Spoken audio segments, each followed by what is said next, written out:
কারণ ওরাই আগামীর বাংলাদেশ।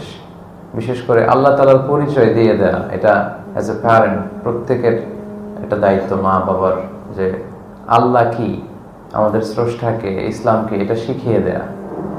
ছোট্ট ছোট্ট মনিদেরকে বোঝানো সহজ, তারা এত প্যাচ গোজ বোঝে না, তাদেরকে বোঝালেই তারা সহজে বুঝে যায়। তাদেরকে এটা বোঝাতে হবে যে আব্বু, একটা দিন আছে, ওই দিনে আমাদের সবাইকে আল্লাহর সামনে দাঁড়াতে হবে, এবং এই দুনিয়াতে আমরা যা করেছি তার পাই টু পাই হিসেব আল্লাহ সেদিন চাইবেন। তো তুমি যদি ভালো কাজ করো, আল্লাহ তোমাকে জান্নাত দিবে, ওই জান্নাতে খুব আনন্দের জায়গা, সবকিছু পাওয়া যায়। তো আমার মেয়েকে যখন আমি বুঝাই, তখন সে বলে, আব্বু আমাকে ওখানে গাড়ি দিবে আল্লাহ, আমাকে কি পুতুল দিবে, আমাকে কি এটা দিবে? তো ওদের মতো করে ওরা প্রশ্ন করে।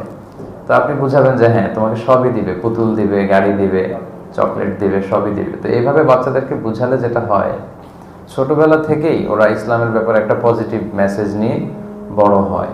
এবং এই তাকওয়ার শিক্ষাটা বাচ্চাদেরকে বেশি করে দেওয়া দরকার। তাকওয়া, যেটাকে বলে দ্য সেন্স অফ অ্যাকাউন্টেবিলিটি, জবাবদিহিতার ভয়। আজকে বাংলাদেশের এই নানা সমস্যার কথা আমরা শুনি। খাদ্যে ভেজাল দিচ্ছে, ওজনে কম দিচ্ছে, মাছে ফরমালিন দিচ্ছে, তারপর হত্যা, রাহাজানি, এগুলো চলছে, টেন্ডারবাজি চলছে, চাঁদাবাজি চলছে, মজুদদারির মতো ঘটনা ঘটছে, পেঁয়াজের দাম বাড়াচ্ছে, এটা হচ্ছে সেটা হচ্ছে।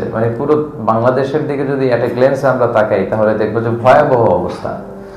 তো এই অবস্থার প্রধানতম কারণ হচ্ছে যে জবাবদিহিতার যে চিন্তা, ভয়, দ্য সেন্স অফ অ্যাকাউন্টেবিলিটি, এটা আমাদের মধ্যে গ্রো করেনি। আমরা যদি এটা বিশ্বাস করতাম যে